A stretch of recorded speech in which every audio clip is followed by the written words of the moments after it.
தேவனுடைய வார்த்தை சொல்லுகிறது, மனுஷன் அப்பத்தினாலே மாத்திரமல்ல, தேவனுடைய வாயிலிருந்து புறப்படுகிற ஒவ்வொரு வார்த்தையினாலும் பிழைப்பான் என்று எழுதியிருக்கிறது. இதில் எழுதியிருக்கிற வார்த்தைகளை நான் விசுவாசிக்கிறேன். இயேசு கிறிஸ்து நாமத்தில் எல்லா நன்மைகளையும் பெற்றுக்கொள்வேன். ஆமென். 3 யோவான் 2 பிரியமானவனே, உன் ஆத்துமா வாழ்கிறது போல நீ எல்லாவற்றிலும் வாழ்ந்து சுகமாய் இருக்கும்படி வேண்டுகிறேன். ஆமென். ஆண்டவராகிய இயேசு கிறிஸ்து நாமத்தினால மீண்டும் உங்களை வாழ்த்தி வரவேற்கிறேன். கர்த்தர் நல்லவர். ஆமென். வேதம் சொல்லுகிறது, கர்த்தரை துதியுங்கள், அவர் நல்லவர், அவர் கிருபை என்றும் உள்ளது. அப்ப நம்ம பிரச்சனை என்றும் உள்ளதுன்னு சொல்லல, கிருபை என்றும் உள்ளது. பக்கத்தை சொல்லுங்க, பிரச்சனை என்றும் உள்ளது இல்ல, நம்முடைய போராட்டம் என்றும் உள்ளது இல்ல, கர்த்தருடைய கிருபை என்றும் உள்ளது. ஆமென். சொல்லுங்க, கர்த்தருடைய கிருபை என்றும் உள்ளது. ஆமென். அப்ப கர்த்தருடைய கிருபை இருக்கிறதால நான் எல்லாத்திலும் வாழ்ந்திருப்பேன். கர்த்தருடைய கிருபை இருக்கிறதால என்ன பண்ணிருப்பேன். அப்ப இங்க யோவான் அற்புதமா காயுவுக்கு எழுதுகிறார். எப்படி எழுதுகிறார் அப்படின்னு சொல்லும்போது, நீ எல்லாவற்றிலும் வாழ்ந்திருக்குன்னு எழுதுகிறார். ஆமென். பக்கத்தை சொல்லுங்க, எல்லாவற்றிலும் வாழ்வு. நீங்க அதை தான் நானும் பார்க்க போறேன். நமக்கு எல்லாவற்றிலும் வாழ்வு. சொல்லுங்க, எல்லாவற்றிலும் வாழ்வு. ஆமென். அப்ப எல்லாவற்றிலும் வாழ்ந்திருக்க முடியுமா அப்படின்னு நீங்க கேட்டீங்கன்னா, கர்த்தர் சொல்ற வாழ்ந்திருக்க முடியும்னு. இப்ப நாம என்ன சொல்றோம் அப்படின்னா, நம்ம பிரச்சனை என்ன சொல்லுது அதை தான் பேசிட்டு இருக்கிறோம் இல்லைங்களா. பிரச்சனை என்ன சொல்லுது, உன்னால முடியாது, உன்னால இது தேராது, இது சரிப்பட்டு வராது, இதை நீ செஞ்சிருவியா, இதை சாதிச்சிருவியா, இது எப்படி நடக்கும் அப்படின்னு நம்மளோட பிரச்சனை பேசுது. எத்தனை பேருக்கு பிரச்சனை பேசுது தெரியுமா? வலி பேசுறது தெரியும் உங்கள்கிட்ட. வலி பேச என்ன பண்ணும், ஒரு இடம் வலிக்குதுன்னா சொல்லுவியா, வலிக்குதுங்கிறோம், அது சொல்லுது இல்லையா, வலி தெரியுது நமக்கு. அப்ப பிரச்சனைனா, நான் படுகிற வேதனையும் கஷ்டமும் அது ஒரு பிரச்சனையா என்ன பண்ணுது, இருந்துட்டு இருக்கு. அது என்கிட்ட பேசுது, இதெல்லாம் உனக்கு மாறாது, இதெல்லாம் உனக்கு சரிப்பட்டு வராது, நீ அவ்வளோதான், இப்படி என்னென்னமோ பேசும் இல்லைங்களா. ஆனா நாம் அதை கேட்கிறோமா? இல்லை, இங்க ஆண்டவர் எழுதி வச்சிருக்கிறாரு, பிரியமானவனே, உன் ஆத்துமா வாழ்கிறது போல நீ எல்லாவற்றிலும் வாழ்ந்து. சொல்லுங்க, எல்லாவற்றிலும் வாழ்ந்து. சொல்லுங்க, எல்லாவற்றிலும் எனக்கு வாழ்வு உண்டு. அப்ப எல்லாவற்றிலும் வாழ்ந்திருக்க முடியும்னு எத்தனை பேர் நம்புறது? அப்ப ஏன்னா அங்கதான் வாழ்க்கை துவங்குது. எங்க துவங்குது? நான் எல்லாவற்றிலும் வாழ்ந்திருப்பேன். எப்படி அது எனக்கு துவங்குதுன்னா, என்னுடைய தேவனுடைய சித்தமே நான் எல்லாவற்றிலும் வாழ்ந்திருக்கணுங்கிறது. அப்ப கண்டிப்பா எல்லாவற்றிலும் எனக்கு வாழ்வு. ஆமென் சொல்லாமா? அதை ஏற்கனவே சொல்லிருக்கிறேன். இது ஆங்கில மொழிப்பில் சொல்லும்போது சரீரத்தை பத்தியும் சொல்லுது, ஆவியை பத்தியும் சொல்லுது, ஆத்மாவை குறித்தும். அப்ப இங்க சொல்லுது, ஒரு மனுஷன் எல்லாத்திலும் வாழ்ந்திருப்பான்னு சொல்லுது. அது விசேஷமா கர்த்தருடைய பிள்ளை எல்லாவற்றிலும் வாழ்ந்திருப்பான்னு என்ன பண்ணுது சொல்லுது. அப்ப நான் இன்னைக்கு என் வாழ்க்கையில எதுல இல்லையோ, எதுல எனக்கு வாழ்வு இல்லையோ அதுல எனக்கு வாழ்வு உண்டாகன்னு பைபிள் என்ன பண்ணுது. அவ்வளவுதான். அடிக்கடி சொல்றது, ஒருவேளை பலவீனத்துல இருக்கிறியா, உனக்கு பலவீனம் நீங்கும். சுகவீனத்தில் இருக்கிற சுகவீனம் நீங்கி வாழ முடியும்.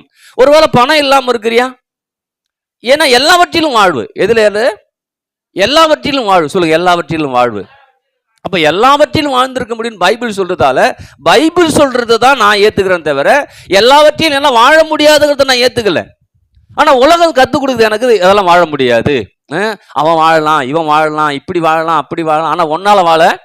நிறைய பேர் சொல்லுவாங்களே, நம்மகிட்ட சொல்லும்போது, இப்படி பிள்ளையை பெற்றுட்டே எப்படி நீ திருமணம் பண்ணி கொடுக்க போற, எப்படி படிக்க போற, வைக்க போற, எப்படி நீ முன்னேற போற, எப்படி வீடு கட்ட போறன்னு கேட்குது. அப்ப நீங்க என்ன பண்ணுவீங்க? ஆமால, அவனே அம்மா கஷ்டப்படுறான் இல்லையா, சம்பளம் வாங்குறவனே கஷ்டப்படுறான், சம்பளம் வாங்காத நான் இப்படி என்ன பண்ண போறான் அப்படின்னு நமக்குள்ள கேள்விகள் என்ன பண்ணும் வரும். ஆனா அப்பதான் முடிவு பண்ணும், அவன் சம்பளத்தை நம்பி வாழ்ந்துட்டு இருக்கிறான், ஆனா நான் கர்த்தரை நம்பி வாழுறேன். எத்தனை ஆமென் சொல்றது?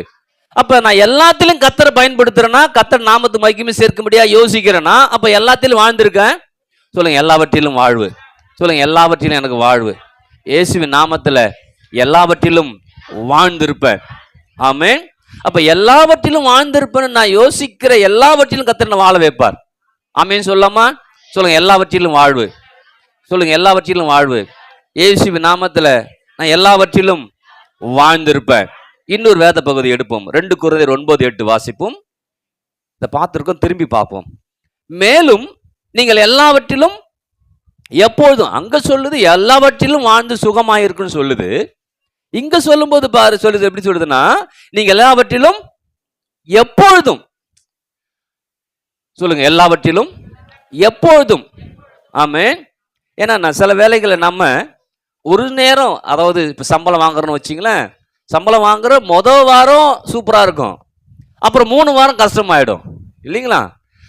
திடீர்னு இப்போ சில பேருக்கு என்னன்னா 3 வாரம் நல்லா இருக்கும், கடைசி வாரம் கஷ்டமாயிடும், மாறி மாறி வருது இல்லையா? இங்க சொல்லுது எப்பொழுதும்.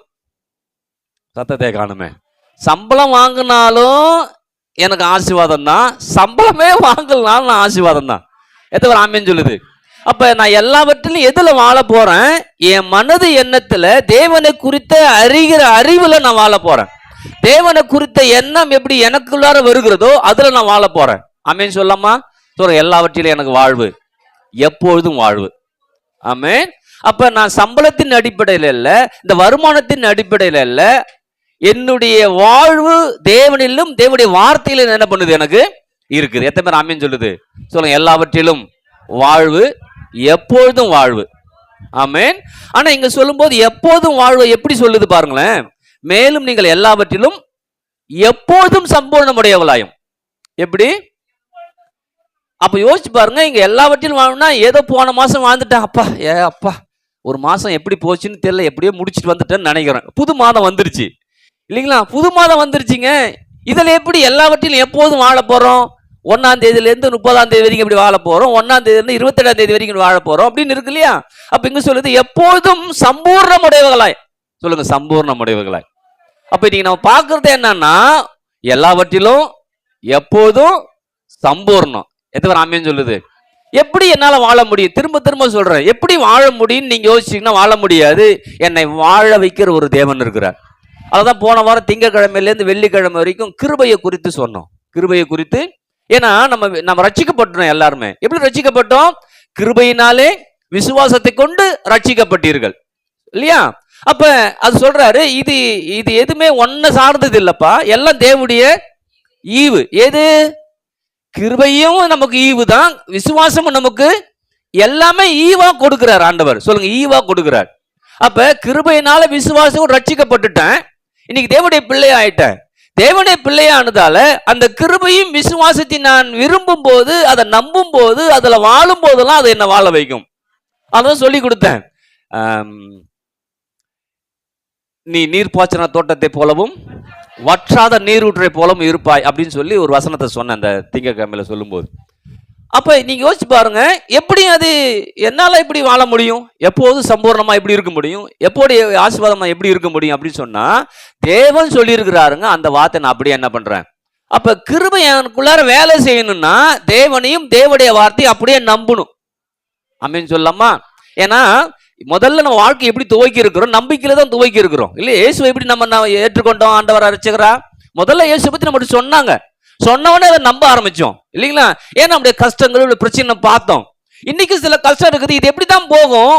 எப்படி எனக்கு பாவத்தம் போய்கிட்டு நீதியின் தேவனை நம்பக்கூடிய விதத்துல நான் ஆசீர்வாதத்துக்குள்ளார வந்தனோ, அதே போலதான் நான் எப்படி பாவத்திலிருந்து ரட்சிக்கப்பட்டு நீதிமானா மாற்றப்பட்டனோ, அதே போல இன்னைக்கு ஒரு சில பிரச்சனை இருக்குது, அதுல இருந்தும் கர்த்தர் மீட்டு என்னை அதுல இருந்து வெளில என்ன பண்ணுவாரு? என்னை கொண்டுட்டு. அப்ப பாவம் எப்படி போச்சோ அப்படிதான் என் தரித்திரமும் போகும், அப்படிதான் என் பிரச்சனையும். அப்ப எல்லாத்துக்கும் எதுதான் வழி? கர்த்தரை நம்புறதுதான் வழி. என்ன பண்ணுது? அப்ப இன்னைக்கு முடிவு பண்ணும், நீர் பாய்ச்சன தோட்டத்தை போலவும் வற்றாத நீரூற்றை போலவும் இருப்பேன். எத்தனை பேர் அதை நம்புறது? அதுக்குரிய சூழ்நிலை நமக்கு இல்லாம இருக்கலாம். நீங்க வேதத்துல வாசிச்சீங்கன்னா, காற்றையும் காண மாட்டேன், மழையும் காண மாட்டேன், ஆனா என்ன பண்ணுமா? வாய்க்கால்ல தண்ணீரை எப்படிங்க புறப்பட்டு ஓடும்? அறிவுல யோசிச்சோம்னா அதெல்லாம் முடியாது. அறிவு என்ன சொல்லும்? மழை பெய்யணும், அது மழை பெய்யறதுக்கு ஒரு சிம்டம்ஸ் இருக்கணும்.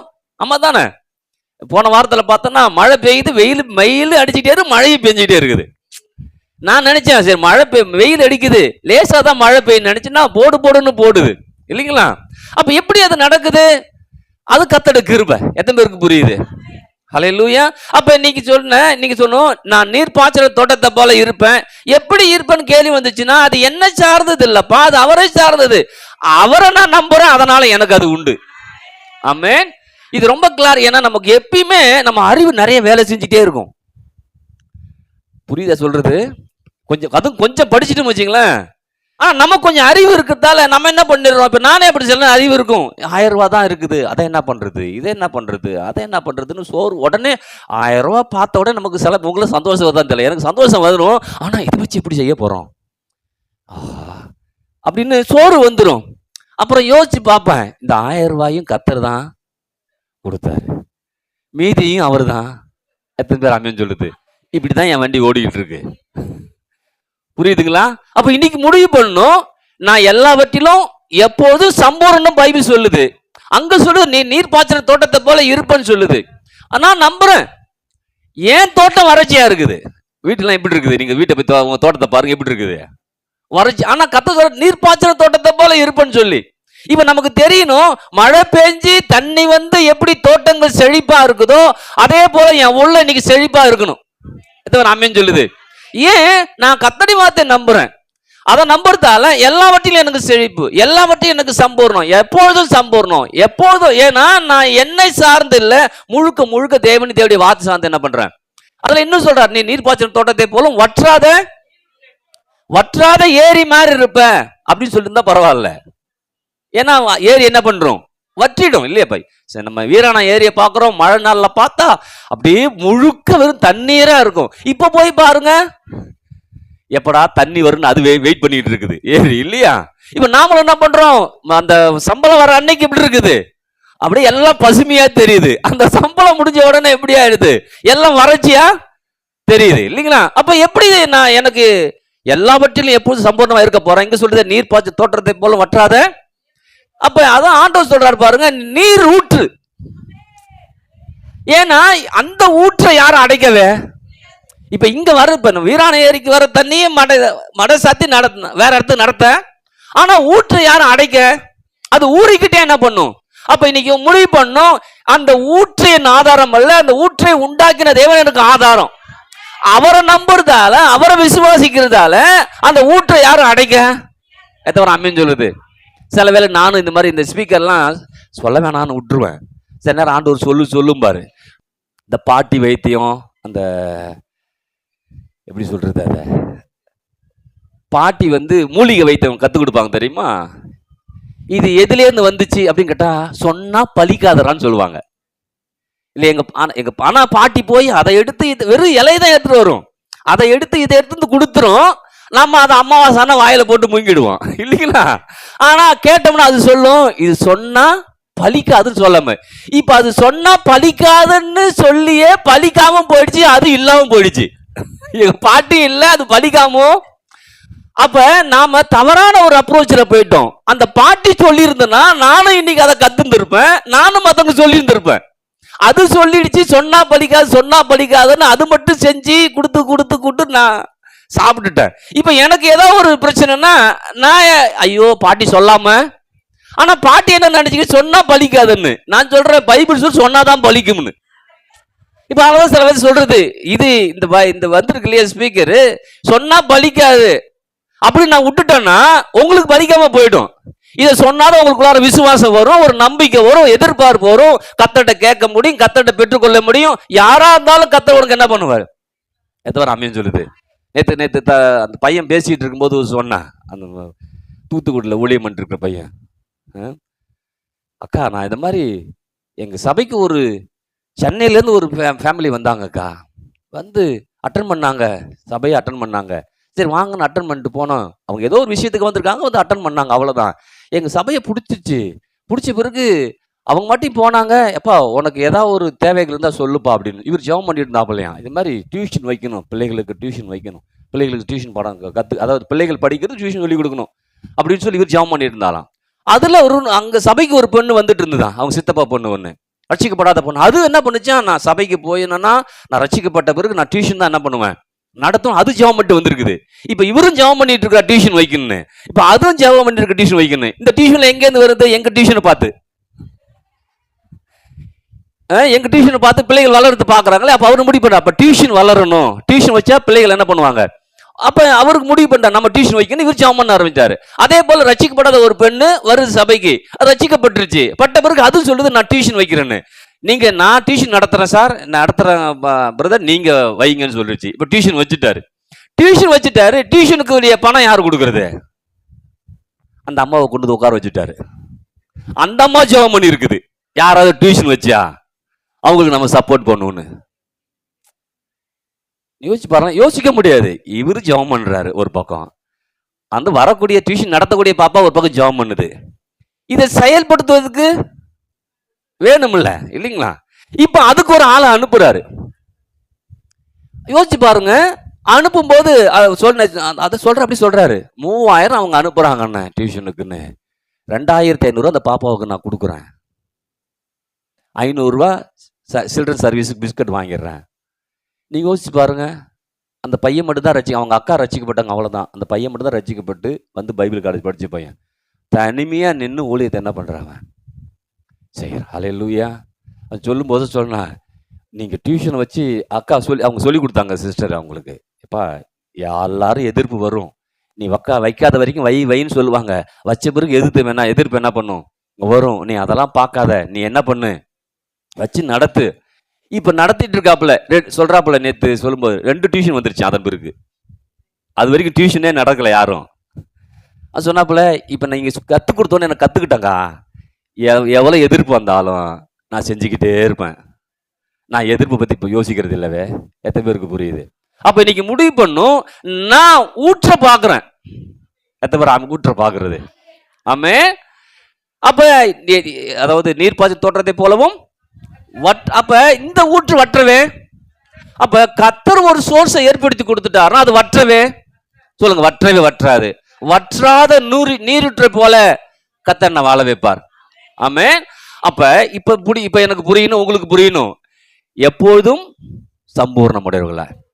அப்ப 1ஆம் தேதி மாத்திரம் சம்பூர்ணம் இல்ல, 30 நாள் சம்பூர்ணம்.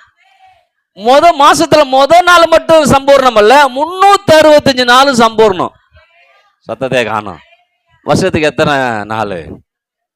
நம்ம பசங்களை கேட்டாங்களா சிஸ்டர், டேய் ஒரு மாசத்துக்கு எத்தனை நாள்ரா? 14 நாள் நினைக்கிறாங்க ஒருத்தவன் 10 நாள் நினைக்கிறேன். ஐயோ பசங்க 7 நாள், மாசத்துக்கு எத்தனை நாளா?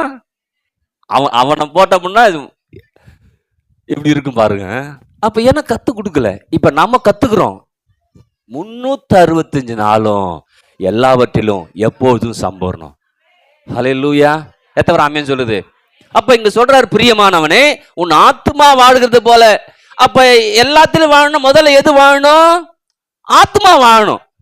ஆத்மா எப்ப பார்த்தாலும் விரக்தியிலையும் போராட்டத்திலையும் அப்படியே யார புரண்டலான்னு பாக்குறது இல்ல ஆத்மா. ஹல்லேலூயா. எத்தனை பேருக்கு புரியுது?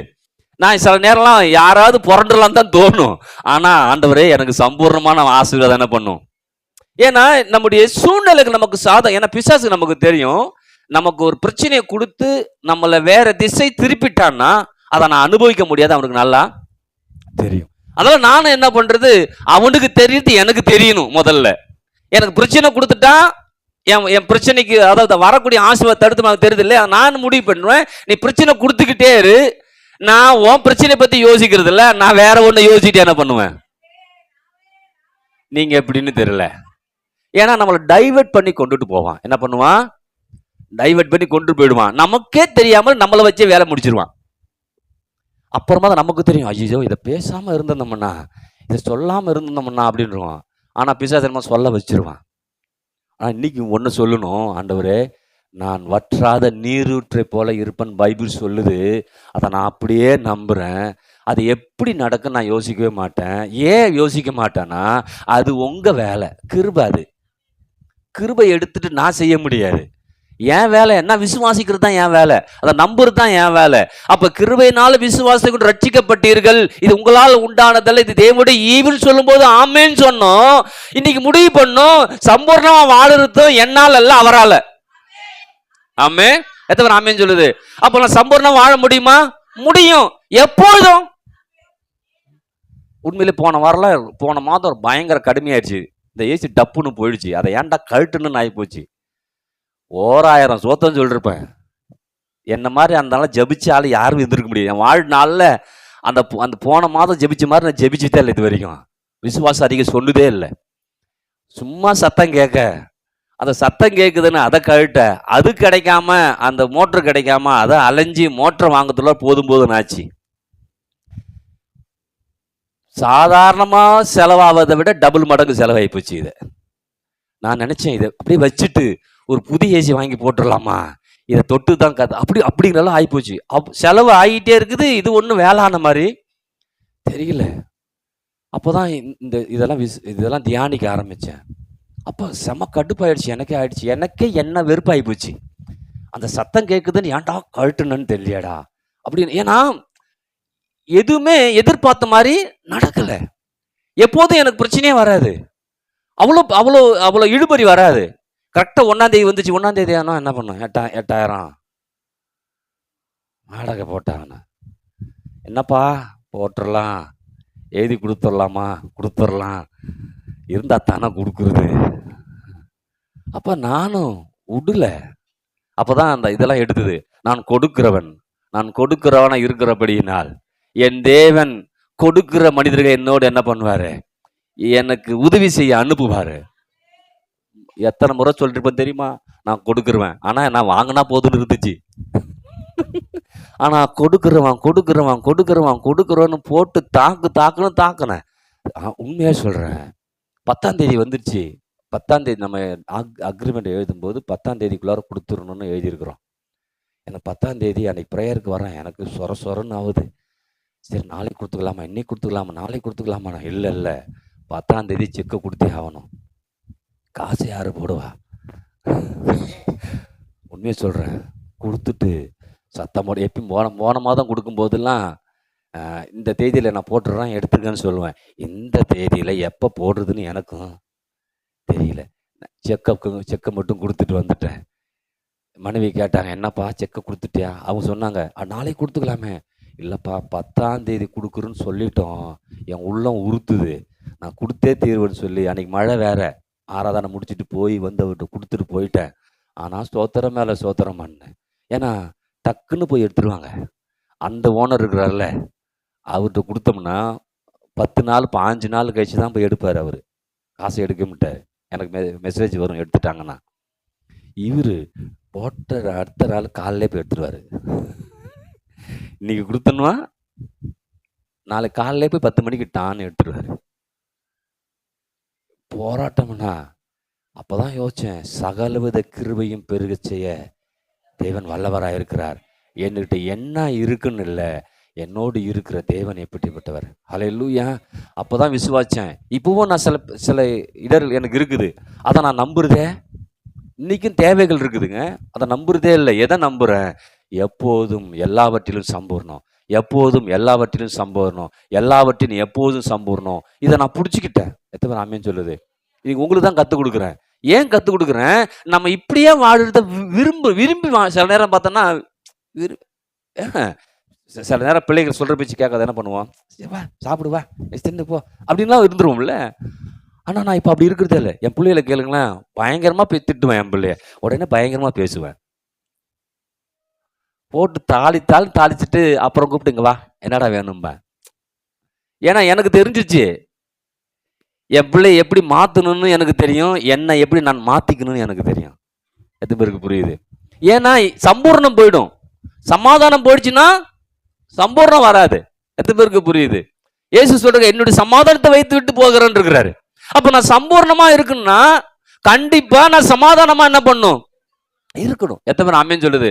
அப்ப இன்னைக்கு நீங்க முடிவு பண்ணும், எப்போதும் எல்லாவற்றிலும் சம்பூர்ணமா இருக்கும்படியா தேவன் அழைத்திருக்காரு. அதோட முடியல அந்த வசனம், நீங்கள் எப்போதும் எல்லாவற்றிலும் சம்பூர்ணம் உடையவர்களாயும் சகலவித நற்கிரியைகளிலும் பெருகிறவர்களாயும். எதுல?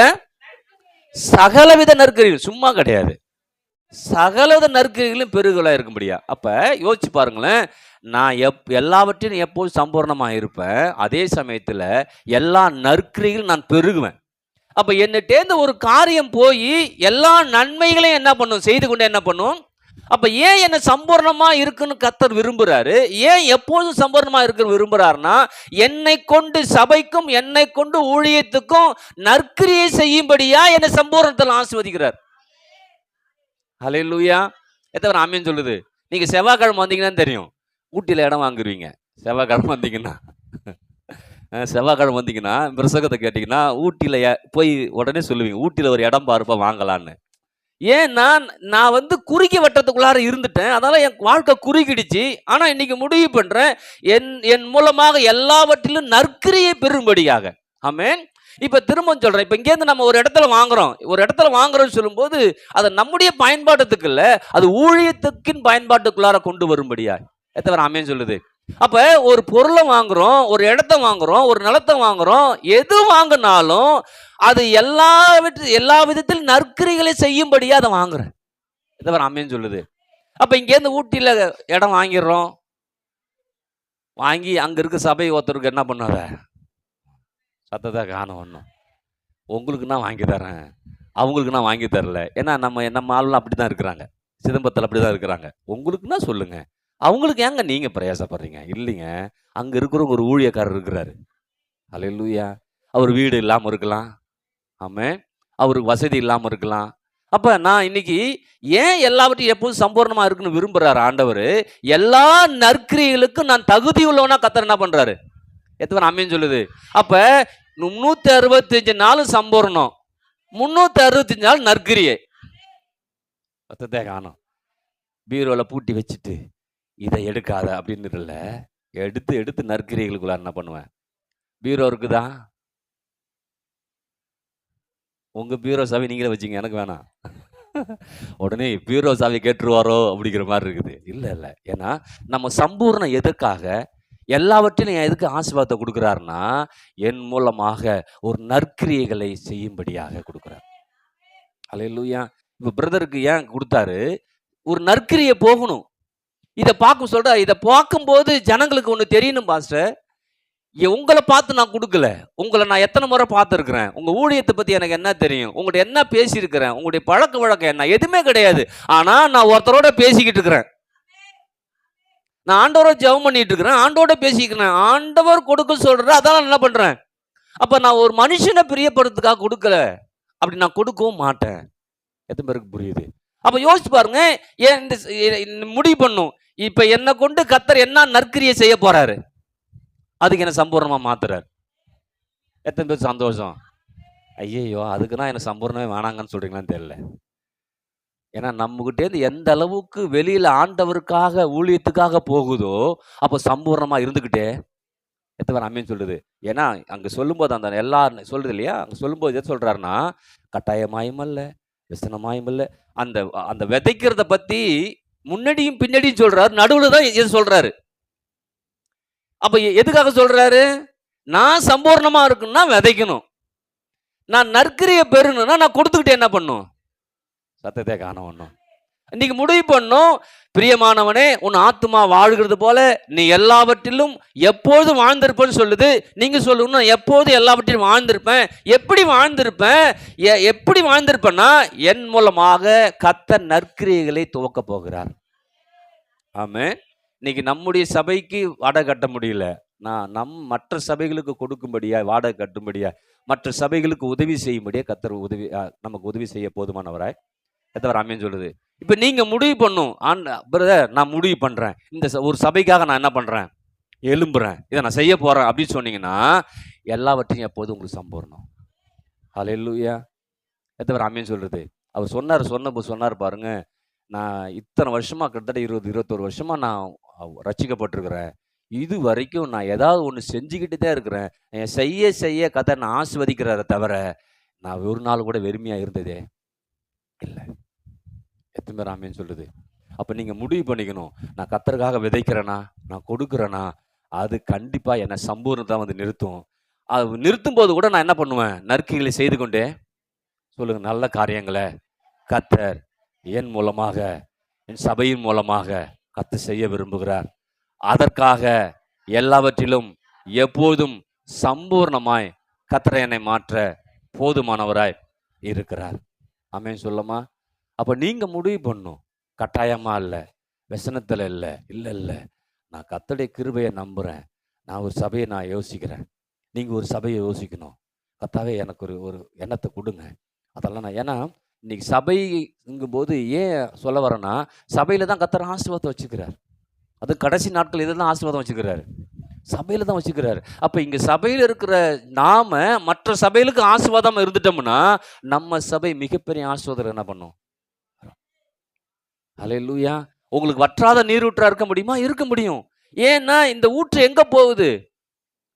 நீங்க யோசிச்சு பாருங்களேன். ஊற்ற குடிச்சிட்டா ஊற்று வந்துட்டே இருக்கும். அது என்ன பண்ணும்? வழிஞ்சு என்ன பண்ணும்? போகும், மற்ற இடத்துக்கு என்ன பண்ணும்? அப்ப ஏன் உங்களை ஊற்ற வைக்க வைக்கிறார்னா, எல்லா நற்கிரிகளும் உங்கள் மூலமாக பெருகும்படியா. பெருகும்படியா சொல்லுங்க, பெருகும்படியா. ஆமென். அப்ப சின்னதா ஒரு நற்கிரியை செய்ய ஆரம்பிக்கிறேன், அதுல கர்த்தர் பெருக வைக்க போறாரு. ஆமென் சொல்லலாமா? ஹல்லேலூயா. அப்ப எல்லா நற்கிரியிலும் பெரும்படியாய் நான் கட்டாயமாயம் அல்ல, வெசனமாயம் அல்ல, என் மனதில் நியமித்தபடியே கர்த்தருக்காக என்ன பண்ணுவேன்? செய்வேன். சொல்லுங்க, எல்லாவற்றிலும் எப்பொழுதும் சம்பூர்ணம், எல்லாவற்றிலும் எனக்கு வாழ்வு, என் மூலமாக அநேகருக்கு வாழ்வு, வாழ தெரியாதவர்களை வாழ வைக்கும்படியாய் கர்த்தர் என்னை அழைச்சிருக்கிறார். ஆமென். ஆமா. சில வேளைகளை எனக்கு தரிசனத்தை கொடுத்து யோசிக்கும் போது கடைசியாக கர்த்தர் ஒரு நாள் ஒரு பெரிய தெளிவை கொடுத்தார். நீ சிங்கப்பூர்லேருந்து வரும்போது ஒன்று சொல்லிட்டு வந்த மைக்கேல்னாரு. என்னதான் சொன்ன ஆண்டவரே, நான் யோசிச்சு பார்த்தேன். அப்போ தான் சிங்கப்பூர் மாதிரி இந்தியா மாற்றுன்னு வந்த ஆண்டவரே. அப்போ கண்டிப்பாக எப்போதும் சம்பூர்ணம். எதுக்கு? எல்லாவற்றிலும் நற்கிரியை. ஆமென். அப்போ நீங்களும் நானும் எப்போதும் வாங்குறதுல குறியா இருக்கிறதுல என்ன கொடுக்கலாம் கர்த்தருக்கு. ஹல்லேலூயா. நீங்க கொடுக்கிறவங்களா இருந்துட்டீங்கன்னா, நீங்க வேணாங்க உங்களுக்கு வரும். எத்தனை ஆமென் சொல்லுது? ஹல்லேலூயா. ஆனா நாம் பெற்றுக்கொள்வதற்கு விசுவாச அறிக்கை செய்கிறோம். கரெக்ட், வேணான்னு சொல்லல. ஆனா கொடுக்கறதுக்கு எத்தனை பேர் விசுவாச அறிக்கை செய்கிறோம்? விசுவாச அறிக்கை செய்யணும். நான் எப்போதும் எல்லாவற்றையும் சம்பூர்ணமா இருப்பேன் ஆண்டவரே. எல்லா நற்கிரியைகளும் பெருகும்படியா என்னை கர்த்தர் உயர்த்துங்க. ஹல்லேலூயா. ஏன்னா நாம எல்லாருமே ஒரு ஆசீர்வாதத்தின் வாய்க்காலாக கர்த்தர் வச்சுக்கிறார். சும்மா வறண்டு போன வாய்க்காவா வைக்கவே இல்லை. ஆசீர்வாதத்தின் சொல்லுங்க, ஆசீர்வாதத்தின் வாய்க்காலா கர்த்தர் வைத்திருக்கிறார். எல்லாவற்றிலும் எப்போதும் சம்பூர்ணம், எல்லாவற்றிலும் எனக்கு வாழ்வு, என்னை கொண்டு அநேகருக்கு வாழ்வை கர்த்தர் ஏற்படுத்தி கொடுக்கிறார். ஆமென். அப்பன்னா மாறிட்டு இந்த ஊர். எத்தனை பேர் ஆமென் சொல்லுது? ஆமாம். இன்றைக்கி நம்ம இங்கே இருக்கிற சுற்றுப்புற சுகாதாரத்தெல்லாம் பார்க்குறோம் பாருங்கள். இங்கெல்லாம் பயங்கரமாக அதுக்காக செலவு பண்ணுறாங்க. ஆனால் அது சரியான தீர்வை யாரும் கொடுக்கவே இல்லை. ஆனால் சிங்கப்பூருக்கு போனோன்னா சின்ன ஒரு தூசு கூட என்ன பண்ணாது, அவ்வளோ இருக்கும். இது இங்கே இருக்கலாம். நம்ம இந்த பைபாஸெல்லாம் பார்த்துட்டு சூப்பராக இருக்குன்றோம். இதெல்லாம் அவன் பார்த்தானே இது ரோடே இல்லைம்பா. ஏன்னா அங்கே அப்படி ஒரு கார் போச்சுன்னா இப்படி போகவே அப்படியே போகும். தண்ணியில் போனால் எப்படி இருக்குமோ கார், அதே மாதிரி ரோடு இருக்கும். இப்போ நமக்கு இதே பெருசாக தெரியுது. ஆனால் கர்த்தர் சொல்கிறாரு, நம்மளை எல்லாரையும் நற்கிரிகளை பெருகும்படியாக கர்த்தர் நம்மளை மாற்றுறார். ஹல்லேலூயா. அப்போ நம்ம வாழ்க்கை நான் சுமுத்தாக மாற்றி அநேகர் வாழ்க்கையும் சுமுத்தாக என்ன பண்ண போகிறாரு? சத்தத்தை காண ஒன்றும் சொல்லுங்கள், எல்லாவற்றிலும் எப்பொழுதும் சம்பூர்ணமுடையவர்களாய் எல்லா நற்கிரிகளையும் பெருகும்படியாக சொல்லி இது முடிச்சிடறேன். என்ன கொடுக்குறாராம்? சகலவித கிருபையும் சொல்லுங்க, சகலவித கிருபையையும் தேவன் பெருக செய்ய வல்லவராக இருக்கிறார். அப்ப எதுல நம்ம நம்பிக்கை வரணும்னா கிருபையை நம்ப ஆரம்பிக்கணும். எதுல எனக்கு எப்படி எப்போது சம்பூர்ணம் வரும், எப்படி நற்கிரிகளை பெருகுவேன்? எல்லாவித சகலவித கிருபை நம்ம கர்த்தர் என்ன பண்றார்? பெருக பண்ண. ஆமென் சொல்லாமா? அப்போ கிருபையுள்ள தேவனுடைய வார்த்தையை நீங்கள் நம்பி வாழ ஆரம்பிக்கும் போதெல்லாம் உங்கள் வாழ்க்கையில் சம்பூர்ணம், சமாதானம், நிறைவு, பெருக்கம், ஏராளம், தாராளம் எல்லாவற்றையும் கர்த்தர் ஏற்படுத்தி கொடுக்க போதுமானவராய் இருக்கிறார். ஆமென். ஆமென் சொல்லாமா? சொல்லுங்க, சகலவித கிருபையையும் பெருக செய்ய தேவன் வல்லவராய் இருக்கிறார். ஆகையால் நான் எல்லாவற்றிலும் எப்போதும் சம்பூர்ணமுடையவர்களாகும் எல்லா நற்கிரியைகளையும் பெருகும்படியாய் தேவன் என்னை ஆசீர்வதிக்கிறார். ஆமென். எழுந்திருக்கலாமா?